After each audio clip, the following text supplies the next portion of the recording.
नमस्कार friends, good morning. मुझे पवित। आज हूँ डिसेम्बर मास 5 तारिख। तो चलतु फ्रेंड्स, आज मुख्य खबर कौन रही जाना। खबर जाना पूर्व मो चैनल को सब्सक्राइब करूँ और वीडियो भल लगी वीडियो को लाइक करूँ। आज मुख्य खबर हूँ माड़ी आसूची बात्या मिक्जम। पाणीपाग विभाग सूचना अनुसार आज यह भीषण बात्या रूप नहीं आंध्र उपकूल लैंडफॉल कर आंध्र प्रदेश एवं मछलीपट्टनम मझीरे स्थल भाग को अतिक्रम कर संभावना रही। यही समय पवनर सर्वाधिक बेग घंटा को 110 किलोमीटर। संभव बात्या ओडिशा निकटतर हेबा बेलू दुर्बल हो सारी।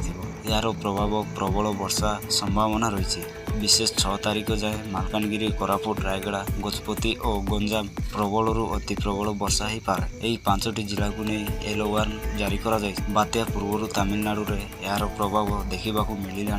चेन्नई रे गतकाली रातिठू लगाण वर्षा होउछि। प्रभाव रे अनेक स्थान रे पानी जमी। सहर अनेक स्थान रे अंटाए उच्च पानी जमिलानी। परिस्थिति एमिति हेलानी कि अंटाए उच्चर पानी रहिबा जोगु गाड़ी चलाचल रे बाधा उपुजु। किछि स्थान रे तो किछि घर रे भी पानी पशिलानी। धीरे धीरे पवन बढ़ुथिबारु अनेक स्थान रे गछ भांगी रास्ता रे पड़िलानी। समय जेते बढ़ुछि लोकंक मन रे छका सेतिकी पशिछि। बात्या मिक्जम आंध्रार नलर एवं मछलीपिंड मध्य स्थल भाग छुईबार अनुमान यार प्रभाव आंध्र प्रदेश विभिन्न स्थान में वर्षा जारी रही। एपटे आंध्र सीमांतर राज्य जिला मध्य यार प्रभाव देखा मिले।